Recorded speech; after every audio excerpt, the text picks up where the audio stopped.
Hello my loves, I hope you're doing well.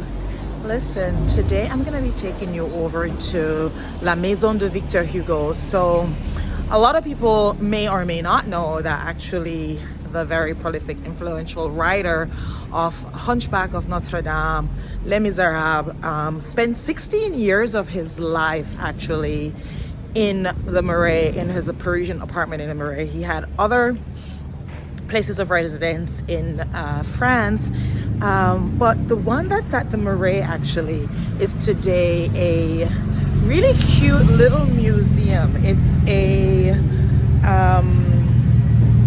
one of the typical 36 apartments that you can find around what is today Place de Vosges.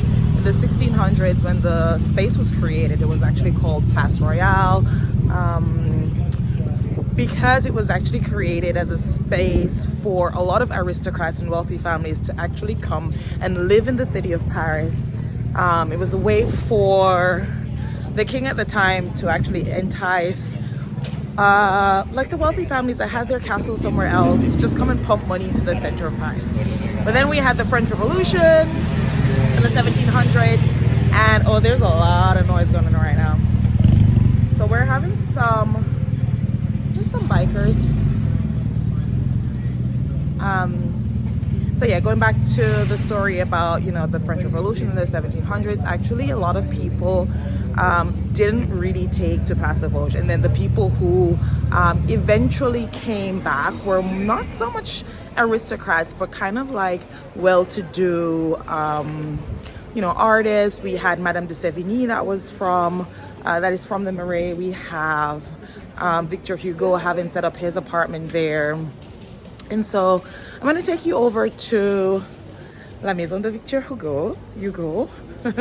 And hopefully that's going to be really nice for you guys, because they've also renovated the little garden that's inside. So that's going to be super cute. I'm walking down one of the major shopping streets here in the Marais. I'm right by Diptyque here.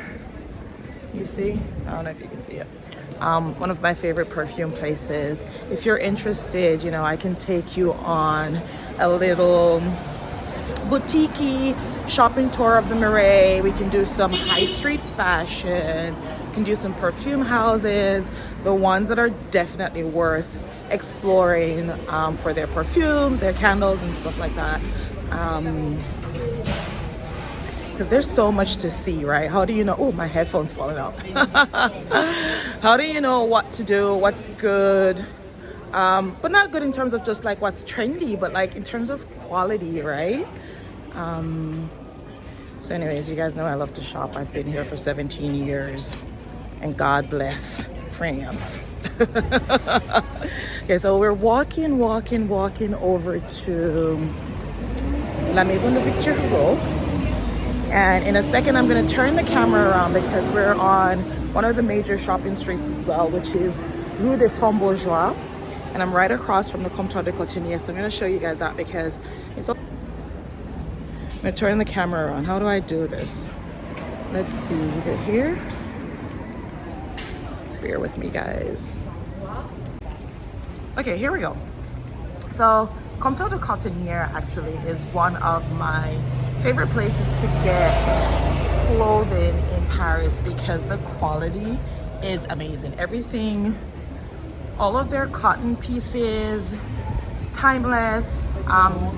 It'll go through the wash over and over, but you won't, it'll still look really, really good. So I'm gonna go in, I'm gonna see if I can just go in with my camera. So this is what it looks like inside Comptoir de Cotonnier. So you see, like, we're seeing some linen pants, some really nice flowy dresses. Loving that. And I'm loving everything orange they have this season. Everything.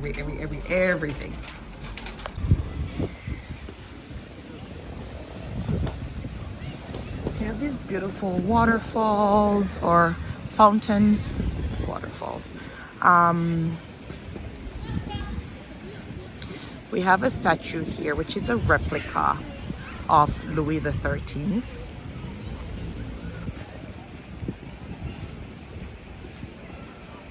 Look at how cool that is. That's where Le Pavillon de la Reine is. That's where we just came from. We're over now in the square. So this is a cool place because you can sit on the grass here. You can come here, have a little picnic, you know, get yourself a bottle of wine, some baguette, some cheese, just sit on your coat or your jacket. And there's a little playground for kids as well. Depending on the time of the day that you come, you might even see there's lots of school outings that just take the kids out here. So this is the statue of Louis XIII. You're seeing it from the back here, so I'm going to take you around a little bit to the front. Look, it feels super peaceful here. I hope you guys are kind of getting, you know, a little bit of the vibe here at Place des Vosges. All right. You see like all these beautiful buildings that just surrounds it. These are 36 identical buildings. I won't go too much in the history of that, yada, yada, yada. But look at that. So this is Louis XIII. And what's fascinating, and I think, you know, a lot of people may not remember, was that the original statue was actually in bronze, right? So this was put in place in 1639. If you can read French, that's what it says here. But in between 1639 and 1829, what happened? What really went down for there to be such a large gap in the reconstruction? Can anyone guess? So we had the French Revolution. And the French Revolution was a hot mess. People weren't happy. They were just like, we're hungry. We kind of hate the monarchy right now, like aristocrats, everyone that's super wealthy. So we're just gonna, our way of protesting is, you all know what happened with, you know, Marie Antoinette, and then they tore down a lot of the monuments, raided a lot of the churches and the buildings or institutions that represented a lot to, you know, the monarchy or aristocrats and so forth. So you'll see lots of monuments actually recreated, but not in bronze, not in its original structure, such as that one. So we're gonna go to the back over here, and then La Maison de Victor Hugo is at that corner, I think. I always get it kind of mixed up because it's a square, guys, and it's kind of frustrating sometimes. I'm like, I don't know which part of the square I'm on, but you know, we'll figure it out as soon as I get to the street. Look at that cute little day here.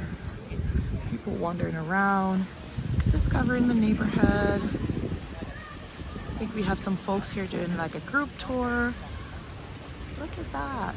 And just so you know, you can do tours with me. My tours are one-on-one. They're semi-customizable. It's me and you. 1 second. And never a group of people, unless you're coming with your own group of like, you know, 4 to 6 family members or friends. That I do, that I love. On rare occasions, I'll also do group tours if everyone knows each other, because I feel like the dynamic is so important for me. So let's walk a little bit under here. There's another restaurant over here that's also kind of cool. This one I have to say I haven't eaten at this one, but let's see what's on the menu. So we have, price point is pretty good. We have meals from 17 to 35 euros. Salads, salad niçoise for 17. That's good, you're seeing me in the reflection. Some nice entree, desserts. Oh my god, I'm always gonna go for a moelleux au chocolat, like anything that's chocolate, like molten cake. Yes, my body is always ready. And so this restaurant is called La Place Royale. Look at that, isn't that the cutest with like the chairs? Like I'm forever in love with like the chairs and the tables in France, just the attention to detail. So we're walking towards Do you guys remember where we're going? We're walking towards La Maison de Victor Hugo. And there we have it at the end over there. I was right. Oh my God. The sense of pride right now and the joy. I was right. I was right. I was right. Okay, so it's going in. I'm pretty sure they're gonna check my bag. So just so you know, this is a free entrance, except if you're seeing a temporary exhibition. So let me show you guys. Here it says, Musée l'entrée est gratuite. So the museum entrance is free. So right now they're celebrating 120 years. What else? Let's see what's over here. So the cafe that's inside is called Café Mulot. It's telling us a little bit about what's on the menu. Okay, I want to go in. So I guess I think that's a school over there, I think. So I'm gonna go in and I'll take it. So this is coming in via the cafe here. So this is the inside of the cafe. So cute.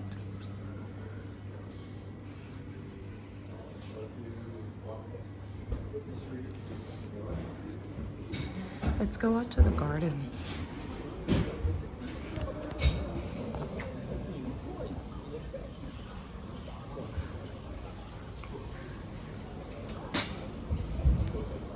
Let's see where we can sit. I'm trying to hold the camera in a weird way because I have other things in my hand.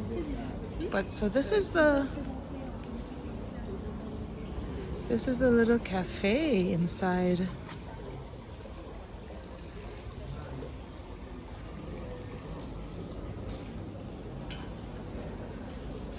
La Maison de Victor Hugo. Isn't this fun? Let's look at what's going on here. There's a little... So this is all a new addition actually to the museum.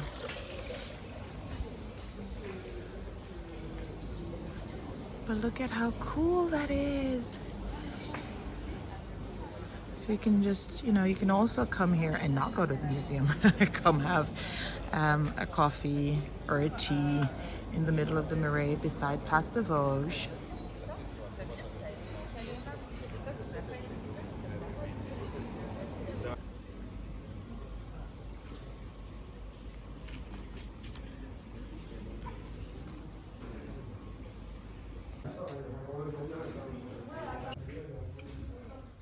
So we're going up the stairs here.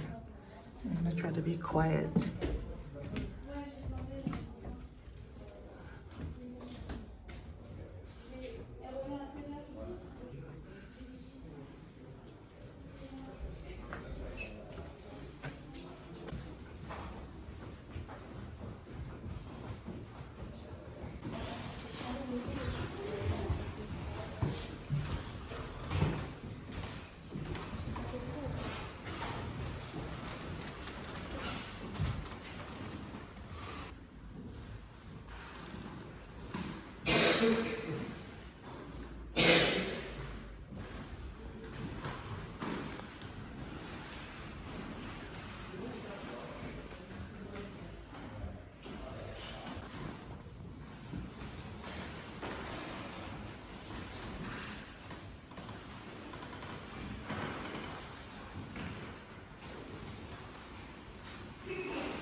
So now we're gonna go up to the second floor here.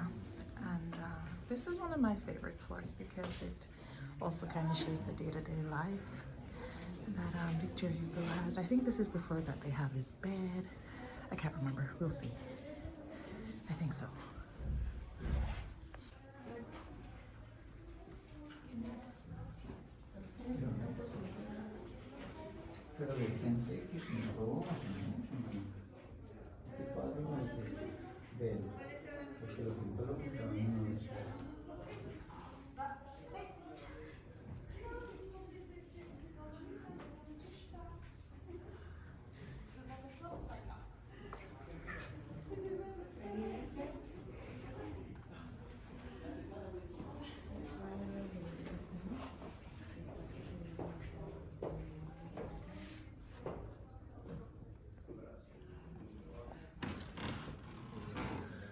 So this is the red room, le salon.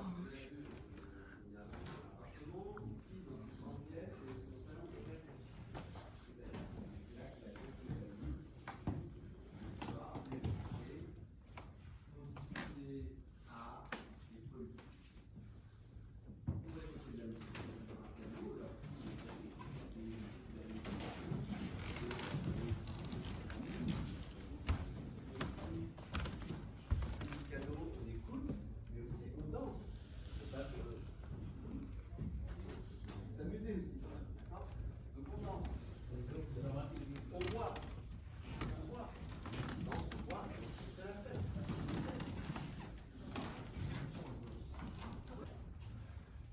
Pendant les 16 années où il a vécu dans cet appartement, il a vécu surtout grâce au théâtre.